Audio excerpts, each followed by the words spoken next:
High guys আসসালামু আলাইকুম welcome back to my channel মেডি কিচেন ব্লগ গাইজ মেলা দিন তো ভালো করে ভিডিও দেওয়াই না হয় আজ একটা ভিডিও নিয়ে আসলাম। তো ভিডিওটা এখন মানে পুঁটি মাছ ভাজা আর কি। তো ফাইনালি আমি পুঁটি মাছগুলো কোটা হয়ে গেছে তোমরা পুঁটি নিয়েছো আর কি এগুলো ভাজা করা হবে আর কি। তো কত সুন্দর চকচকা পুঁটি মাছগুলো, পুঁটি মাছ খাইতে কাই পছন্দ করেন গাইজ। আমরা তো ভীষণ ভালোবাসি, তোমার ভাইয়া আরও বহুত ভালোবাসি আর কি, মোট থাকি আর কি।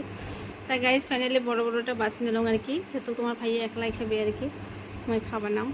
তা লবণ মরিচ মানে সব কিছু দেওয়া হল আর কি। আজকে আমি শুকনো মরিচ দিয়ে মানে ভাজি করা হবে।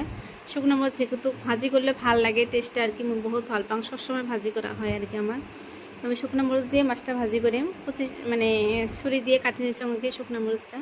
তো ফাইনালি মাছটা দেওয়া প্রায় হয়ে গেছে আর কি। এই যে কত সুন্দর হয়েছে মাছটা দেওয়া আর কি, দেওয়া কত সুন্দর বড় বড় পুঁটি মাছগুলো আর কি। তাই গাইস আমি পুঁটি মাছগুলো উল্টি দিই আর কি। তা ফাইনালি এইভাবে উল্টি দিম আর কি। উল্টি দেওয়াই হল প্রায় আর কি শেষ। তা গাইস পুঁটি মাছ ভাজাগুলো কেমন লাগছে আর কি কমেন্টে জানাবেন, না কাইকি খেতে ভাল পান আর কি তাও আর কি কমেন্টে জানাবেন। এই যে ফাইনালি ভাজাটা হয়ে গেল। আর মানে যেহেতু আর কি আমরা দুইটা মানুষ আর কি অল্পটুকু রান্না করা হয়েছে, আরও একটা তেল দিয়ে নিলাম। তেল দিয়ে ভাজি করলে ভাল লাগে আর কি পুঁটি মাছটা, যেহেতু মুসমুসে হয়ে যায়। ফাইনালি আমার ভাজা করে হয়ে গেল। তা ওকে বাই বাই, আল্লাহ হাফেজ। দেখো ভাজাটা কেমন লাগছে, একদম মুসমুসে হয়ে গেছে আর কি।